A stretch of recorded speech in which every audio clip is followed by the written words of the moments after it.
Do we think that it's okay to keep notes about somebody and then unveil that at the end of a long year and hit everybody with it when they can't go back in time and do anything about it?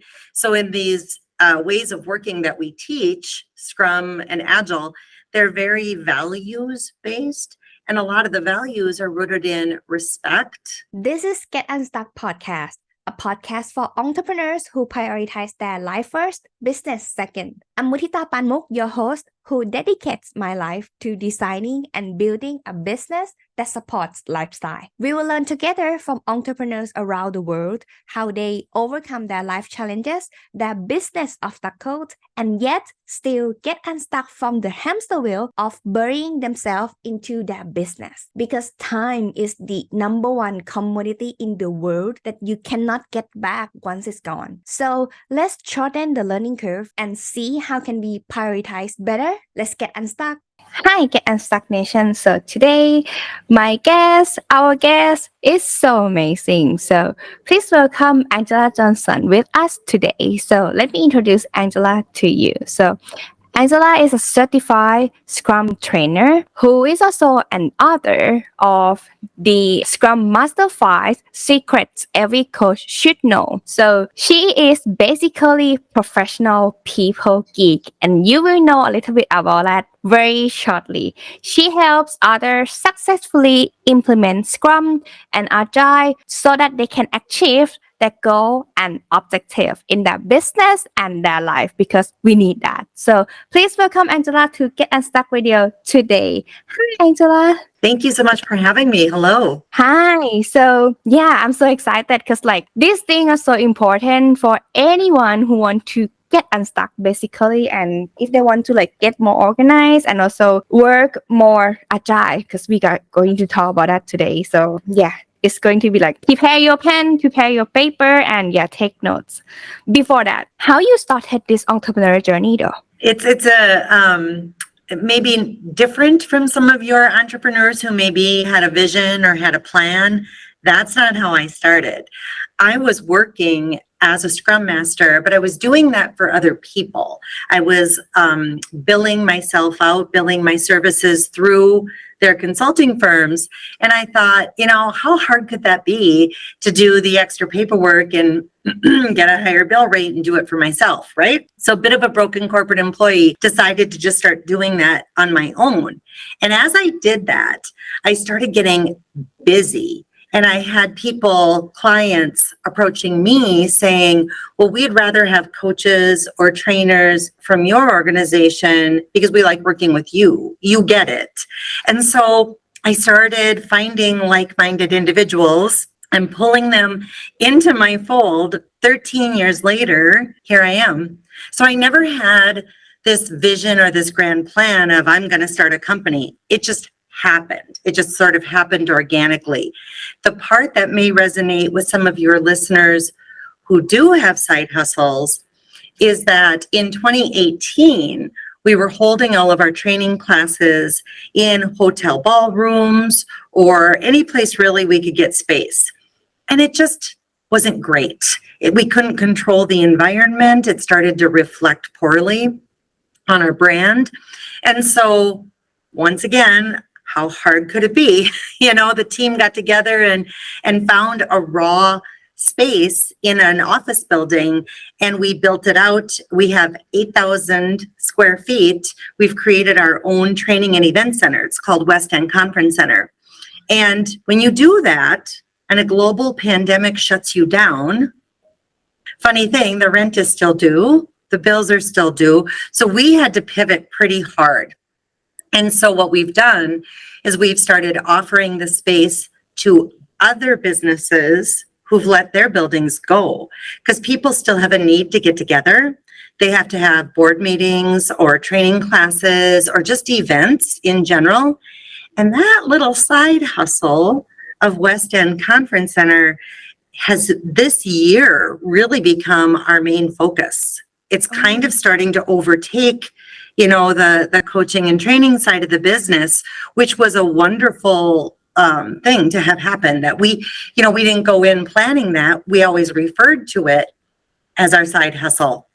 but it's very quickly becoming our main focus. So some of your entrepreneurs may find some inspiration or some nuggets in that example. Oh, what I learned from that is actually timing is something that is a factors of pivot, right? Mm-hmm.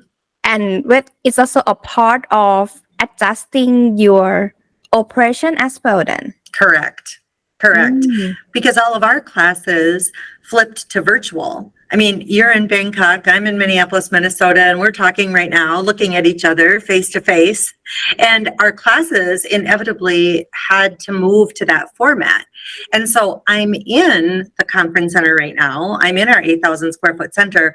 We just had to turn a couple of these smaller rooms into studios, with a professional microphone and equipment so that we're giving our students the best possible experience in our online teaching and coaching sessions. Meanwhile, the rest of the team is out there, making the magic happen for the guests that we have in the space today. So it's been a very different way of working, and pivot is a good word. You said pivot. It's an excellent word. Yeah, but actually, it's a good move as well. But this is something that I think you need to make decision fast. And how can you make decision fast? That's also something that I'm interested to know how you make decision on that. And fast is maybe one of those things that it appears that way, but some of us think, right? I'm one of those people that thinks, and I'll even think about thinking there's something lying in there percolating over time. And in some cases, it may be driven a little bit about fear as well. I remember the day that we were told we had to flip all of our classes online. In my bio, you mentioned certification. So there is a certifying body that governs some of the rules. And they said, figure out how to flip all your classes online. So in talking to people, I'm one of those people who likes to talk my ideas out and then let them, rumble around in there for a while. I knew right away there was no time to weigh the pros and cons. There was no time to do some more elaborate decision-making style or matrices or anything like that. In talking to just a few people, I kept hearing things like, we're going to wait. This is going to blow over. We're going to cancel a few classes and see what happens. And just something in my head said, there is no going back.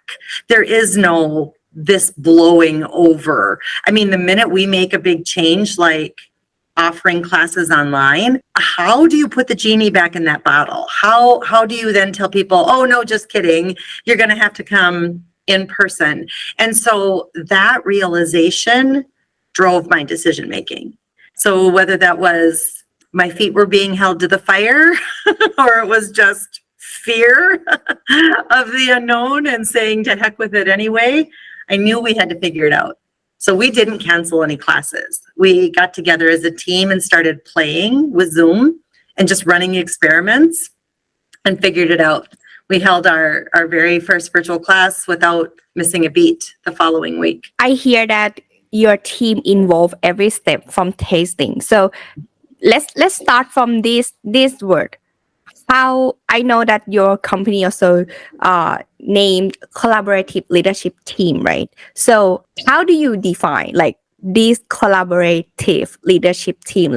For you on definition, how is that looks like really? It's really important to me to not have an environment where it's top down, command, control, I'm the boss. That's not ever anything that I was interested in. That's always what turned me off when I worked for other people. And so I wanted this idea of collaboration, inclusivity, giving other people a voice, but also empowering people. So sometimes when I'm just working in the center, people don't even know, that on paper I own the company, or, that the people who are basically running or managing the space are employees of mine. And sometimes they'll say, doesn't that bother you? Don't you want people to know? Why? My ego is not wrapped up in that. The more important thing for me is the result. Who cares whose idea it was or how we got there? And so I can often be heard saying, I just work here. I just work here. You know, the team makes the magic happen. But when you really empower people, I think that's where you get creativity, you get great ideas that you may not have gotten before. And it's just such a non-issue when things happen. It's not people retreating to their corner and hoping that the boss figures it out. It's this natural coming together of people rallying and saying, how do we figure this out? And that's really important to me. So I always wanted an organization that was going to be made up of people working together, not all about me, because that's not the goal here. So in that case, usually we have to think about this since we plan for the recruiting or for the people that we already have exiting here, we can adapt them or adjust them to become more collaborative team. Correct. Yeah. Which one, the first or the later? Well, because it's been 13 years, I will tell you, I have learned most of what you just described the hard way. You know, early on, it would be recruiting and interviewing and thinking, oh, I see some skills in that person that I could, you know, potentially mentor and shape into being a more effective team member. And I can't tell you how many times I was just wrong. You know, people put such a good face on when they're interviewing or when they're being recruited. And then when the rubber meets the road, when we're in it, you see what people are really made of. And too many times people would want what we were saying that we're about. They wanted that appeal. You know, they wanted to work in an Agile and Scrum organization. And then they get in here and it's like almost as if they got it and went, shoot, this is really work. Like, I really have to work at this. Yeah, we all do every day. And then we would have issues. So when you and I were talking before the conversation, you know, we talked a little bit about scaling up and scaling down. So there was a time where we were just growing and recruiting and hiring. And then we went, you know, we're seeing a pattern here of people getting in here and us going, we talked about all this stuff in the recruiting process and the interviewing process. We meant that. So what's the problem? And so now we've just gone the other way. We've gotten really, really small, and we value doing more with the people we have that are the right people. And if we do hire again, we have quite the lessons learned about the characteristics and the attitudes we will be looking for. Because to your point, yes, we believe we can train the other things, the other skills, we can mentor those things. But if we don't have that raw attitude of willingness and somebody who doesn't really have an ego, it's really hard to teach that stuff. I don't know how you teach that stuff. I agree. It's not even culture though. It's like characteristic. Mm-hmm. And it's in alignment with others. Yeah, totally. I have worked with people from every culture all over the world. I mean, the last few years have definitely immersed us into that. And you're right. It's somebody's own characteristics, whatever's going on in their own amygdala, in their own ego. And if they're not willing to be collaborative, if they're not willing to work with other people, if they're willing to take feedback, I don't know how you coach free will, but right. I think it's involved like how can I put this? Sense of making decisions somehow, like how they take it and also how they making decision upon the tasks that are assigned. That's also very important, like responsibility towards the tasks. Yeah, it's so hard. And do you feel like it makes your company more reserved because of that? That it makes us more reserved? Yeah, regarding to human resource.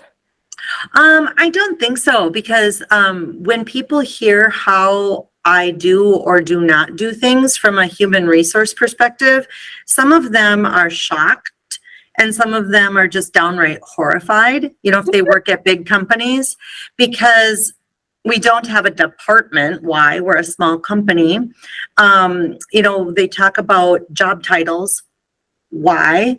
Everybody is expected to do what's needed. And so often a job title almost gives a person the feeling that they have the right to say no to other things when their teammates are in time of need or when the company's in time of need. So I hire everybody as team member.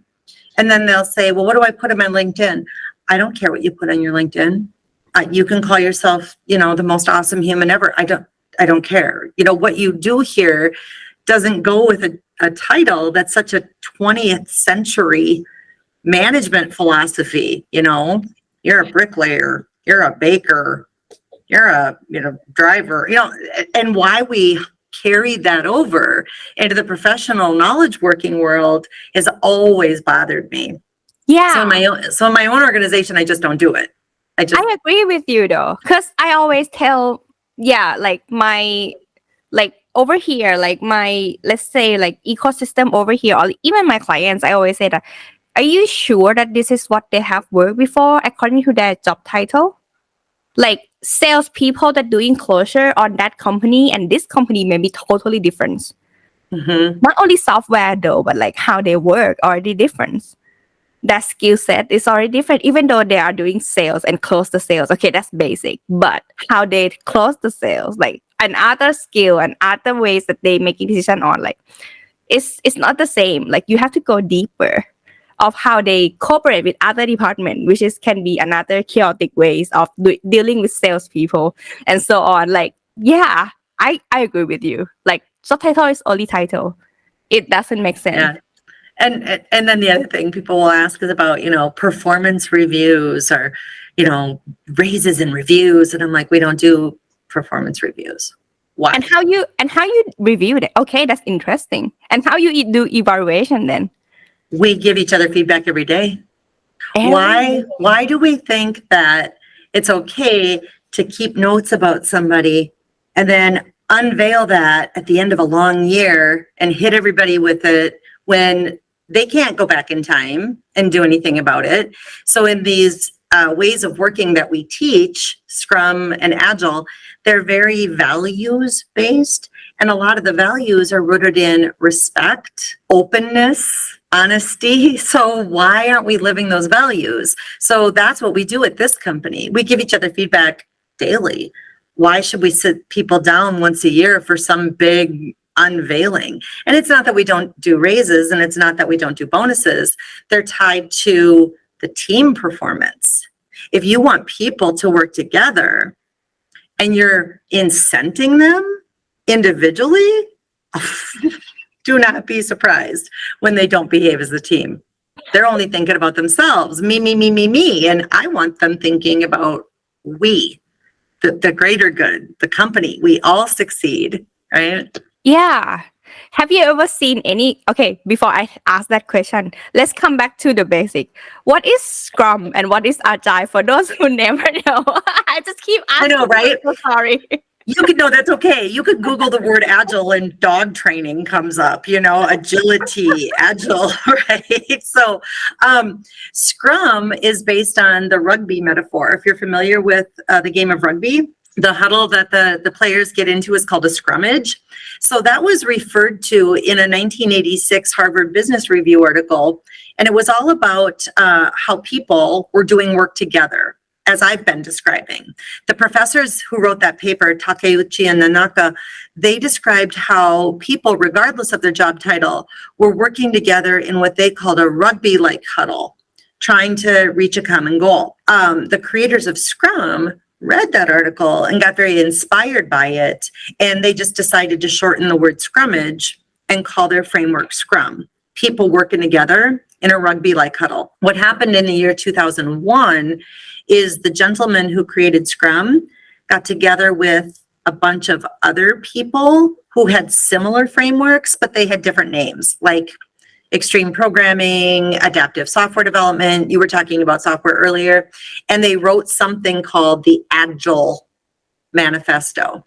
And the only reason they chose the word Agile as kind of this umbrella term to describe all of their frameworks is it was in the title of the #1 best-selling business book at the time. There was a book about virtual organizations and agile competition, or I think it's agile competition and virtual organizations. So that ability that you mentioned earlier to pivot, to adapt, to be agile, and that word just stuck. So Scrum is agile, but agile doesn't necessarily mean Scrum. It could mean extreme programming, it could mean DSDM, it could mean, any one of those 7 frameworks. Oh.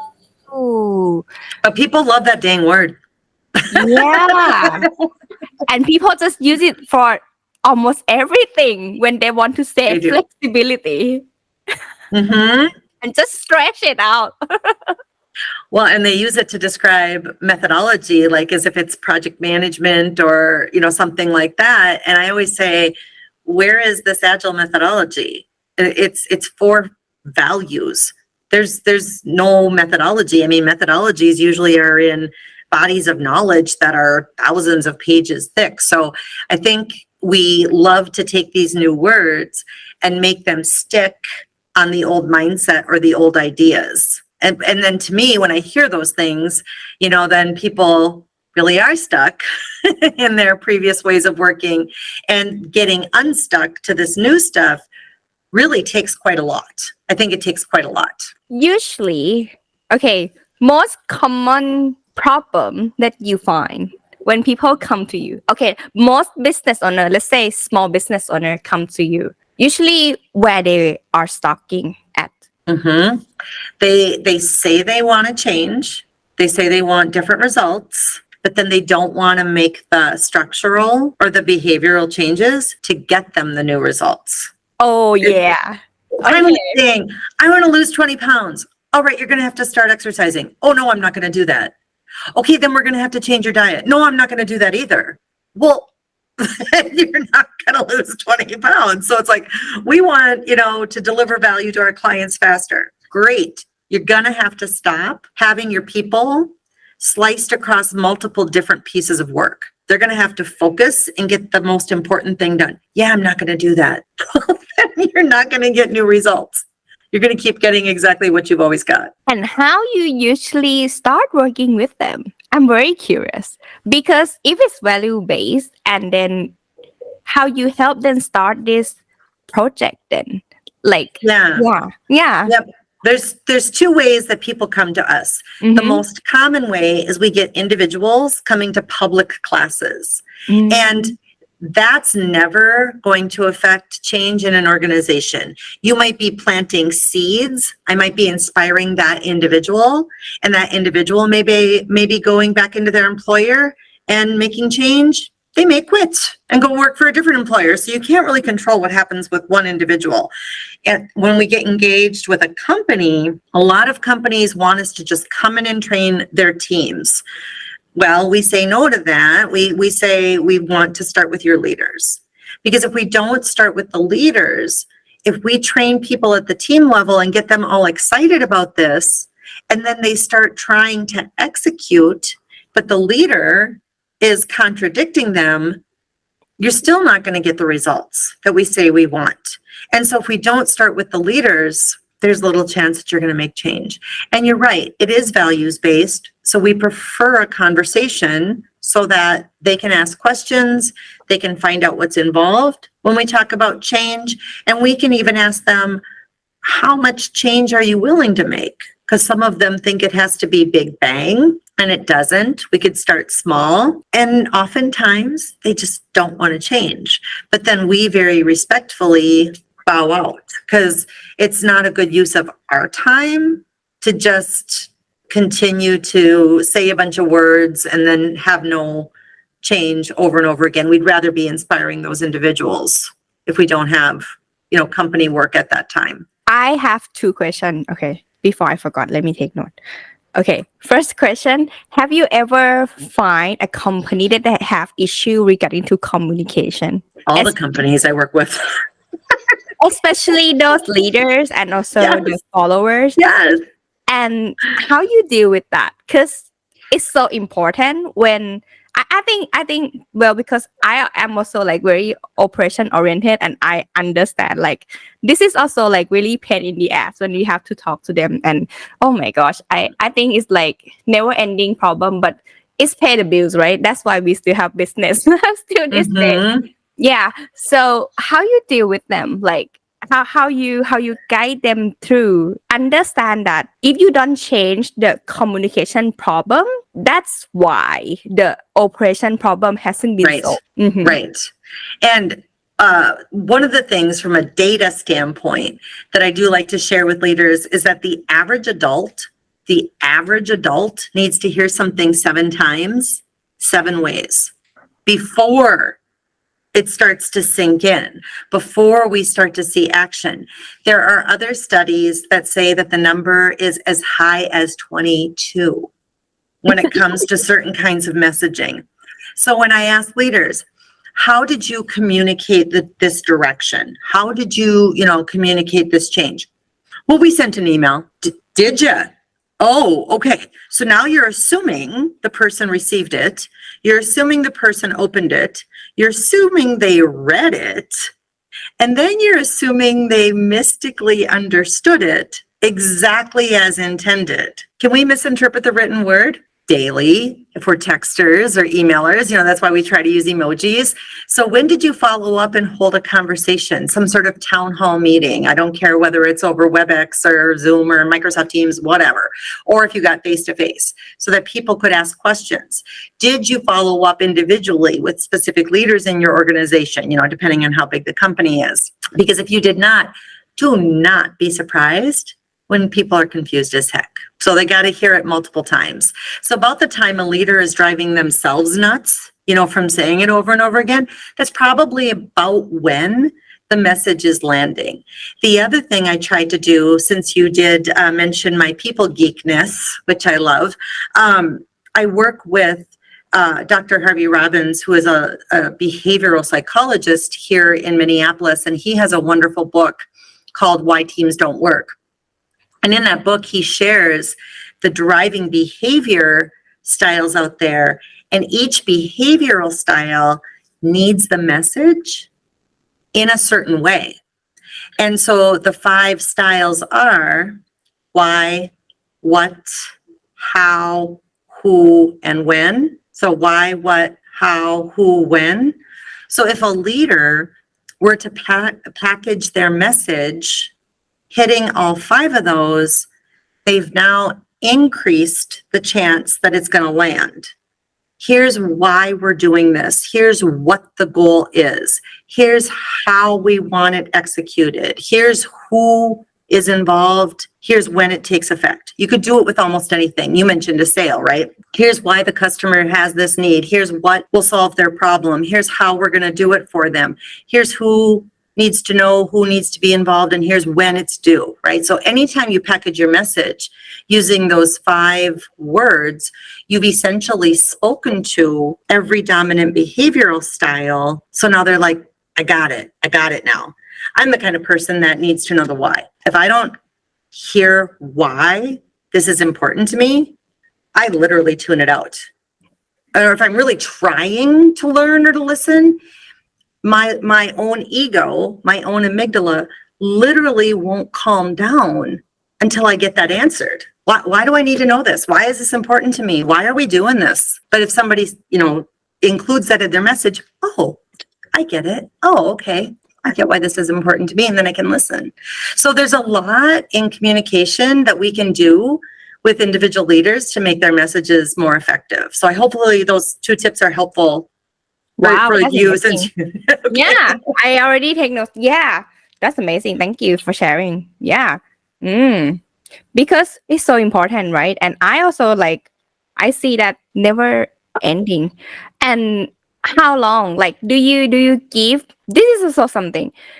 If they still doesn't have any improvement regarding to communication issue with your clients, do you have a timing that okay, it's already affect the way that the project management part building will get the result because of how they communicate? Would you carry on working with them, or how do you consider doing that? Like It's a really great question. It's affect the result. Yeah, I would like to know your take on that. It's a really great question. It depends on the size of the organization. Smaller organizations, and by small, I mean like 2,000 and less. Like 2,000 and less. A small company, that many employees. We typically aren't needed very long because smaller companies, when they make these changes, then they really don't need our services, which is a happy place to be, right? They got it. They can sustain this for themselves. They can do this. Huge companies, like 30,000 employees. Do I ever think that they're going to get better? Not necessarily as a whole. That would be statistically pretty impossible, but little pockets or little departments inside a large organization may, right, have some hope. So we'll always have the conversation. We'll have the conversation. And then between those two, between like a small organization and a giant one, oftentimes if there isn't real change happening within a year or so, we kind of put them on the back burner. It's like, this doesn't seem like the right time. It's a waste of our time if we're not serious about this. And that opportunity cost, which hopefully that term resonates with your listeners. It's like, what client could I be engaging with if I weren't spending my time here being ineffective? So we really have to weigh those factors. We do affectionately refer to it as firing clients, because sometimes that gets their attention when you say, no, we are serious about these things. So this is where we part ways. So we'll always try. But about a year or so, if we're not seeing any kind of movement or results, it's like, this isn't good for you. It's not good for us either. Right? Yeah, I think it has to be both win-win situation, because it's not an easy task to do management consulting at all. And no, it is not. and it's always new things coming in every single day on top of what is already building. Right. Yeah, and it's so funny because like they're going to like keep changing new things all the time. I understand that. Yeah. So, and how you like, and when usually like, okay, when you start a project already, let's say, normally how many issue you would start first to like tackle? Let me see if I understand. So when you say how many different issues, like would we tackle communication first, or would we tackle structure first, or would we tackle, is that what you mean? Or did you have the something? Project? Okay, let's, we already overcome the communication problem already. Okay, that's topic done. But like to start a project, like, okay, they already hire your company to like, seeing the structure part regarding to Scrum and Agile, right? Back end, they want to improve the back end better, like this flow. How you going to like take a look at their problem and like pinpoint that these are the things that we are going to suggest you to take care of, and which one you are usually start first? It depends on the company, to be fair. I mean, because the context is so important. Some organizations really don't even have a handle on what their product is or what they're trying to do. And then that trickles down, to the people who are being asked to execute on it. It's kind of like asking people to start running and not telling them whether it's a full marathon or a 5K. The other thing that we'll tackle is the availability of people, because this way of working is so different. In classic project management, you take people and you slice them across multiple projects. And what happens is they don't reach the goals, they don't reach the date because of that multitasking, that context switching. It actually adversely affects their productivity. It makes them slower. And so if the objection, or if the goal is to really reach this date and we're not reaching it, we take a look at what's happening with the people involved. And then we'll point out, well, you're time slicing these people, you need to dedicate them. Are you willing to change that? Are you not willing to change that? The other thing that happens is if people haven't been told that we're working differently, earlier we talked about incentives. So if they're still being incented by their previous job title or their previous job description, and they're not understanding that they need to engage differently, now we have behavior problems. Not just communication problems, we have behavior problems, that are adversely affecting our ability to deliver this project or this goal. So it can be all kinds of things. So we really have to go in asking a lot of questions. We really have to go in assessing almost the situation, like what problem are you trying to solve? What are your goals and objectives? How were you doing it before? Let us take a look at what's happening now and then act accordingly. So it's pretty contextual. Yeah, understand.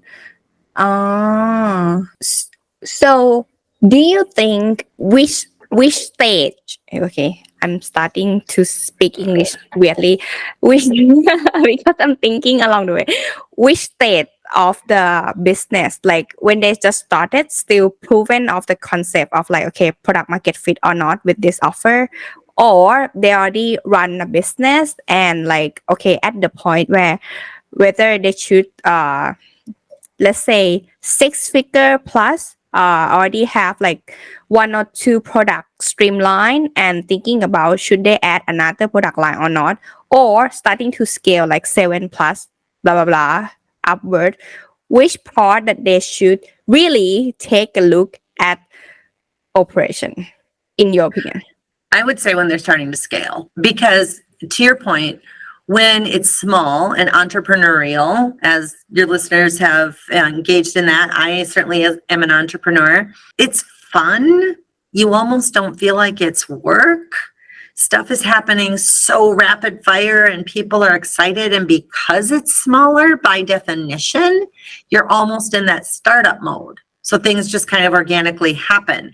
And then inevitably, things that used to work don't work anymore when you start getting bigger, when you start scaling. And we love that word, right? Not only in the Agile community, but in the business community as well. And so I think that's the tipping point that's more important for a business owner to really sit down and go, okay, can the way that we've been operationally working at this point sustain growth? Because let's just use my little side hustle as an example. This conference center, the way we were booking things when we started was Post-it notes on a wall. People, had a big calendar on the wall and Post-it notes. Oh, okay. Well, one migration has been to having things electronic. Oh, a Google Calendar. I know this is like cutting edge technology, right? So now having a Google Calendar that can visually show one snapshot of all the bookings and what's going on so that we can communicate with each other. We are, as I speak, tapping out at the top end of what we can sustain as client requests are coming in, because it's been very manual. Even though we introduced a calendar, do we need a CRM? Do we need some sort of software to manage customer requests so that it's more easy to go back and say, oh, this client was here before. What room did they book before? What rate were they given before? What amenities did they have before? But right now, and to date, it's all been manual. Has that gotten us off the ground? Yes. Will that take us into the future? I don't think so. I think we're going to need to sit down and really look at operations, if we're going to scale that bigger. Yeah. So it's come back to how do you want this to go further? It depends on the goal as well, right? Always depends on the goal. See, you need to know where you are heading towards anyway. And it's amazing how many people don't know. When I ask these leaders, it's like, why do you want to use Agile? Well, because we want to use Agile. Yeah, you keep using that word. So what's your goal? What's changing the way you do work?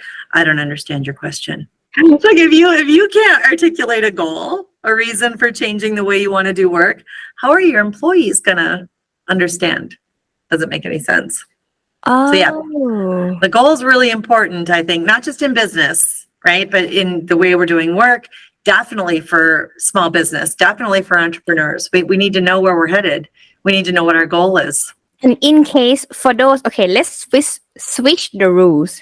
If someone who listening right now get inspired and they also want to be like a Scrum Master as well, what are the skill or qualification or interest at least that they should have? Well, I always say effective Scrum Masters need people skills. Oh yeah, did I mention people skills? You did. Because the job is more about that emotional intelligence quotient. So it's about watching, paying attention. And even if we're virtual, even if we're not all in the same room, I call it listening with my eyes.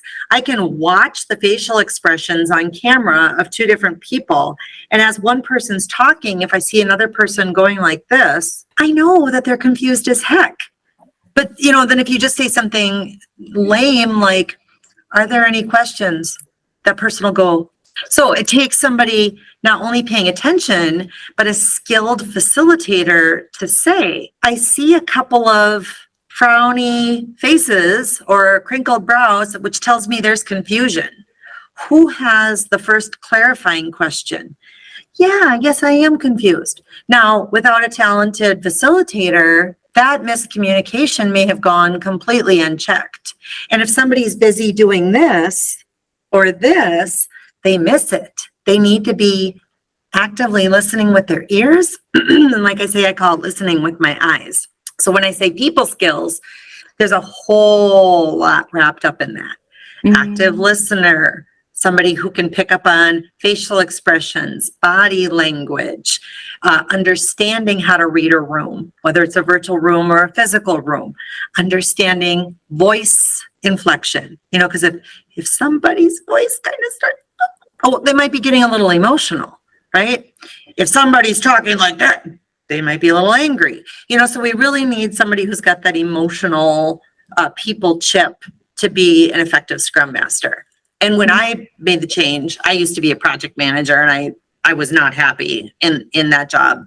And when I learned about some of the skills a good Scrum Master needs, I happily became a Scrum Master because I didn't like the taskmaster nature of a project manager. I was like, all this people stuff, and I can help others work better together. And isn't that what it's about anyway? It's not about the darn project manager. Who cares? It's about the people doing the work and making that more fun and reaching our goals and objectives. At the end of the day, those who do the work is people anyway. See? People geek. Yeah. Right? So in case anyone want to work with you, Angela, where can they reach out or find you then? Scrumfiles.com. So just scrumfiles.com, and we have a free offer that you can download, easy ways to get started with Scrum and Agile. The world is also on LinkedIn these days, and my name is quite common, but if you put Angela Johnson Scrum into LinkedIn, I should pop right up.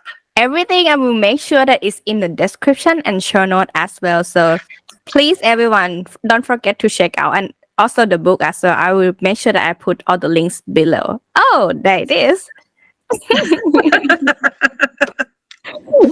So yeah, thank you so much, Angela, to join Get Unstuck Radio today. I hope everyone who stick until here definitely know people skill already. At least better than they just start listening. But until now, they have learned already almost an hour's long of content that, okay, how can they solve this thing behavioral wise or communication wise? I think you already know a little bit better. So yeah, thank you so much, Angela, for joining and also sharing your tips with us today. Oh, thanks for having me. I hope this episode inspires you wherever you are in your entrepreneurial journey so that you can have your business that supports your lifestyle. Get a show note at getunstuckmethod.com/podcast. Review what we have learned together today and start implementing right now. See it by yourself. The result of your consistent action are worth it. You deserve the freedom to enjoy your life. Until the next episode, let's get unstuck.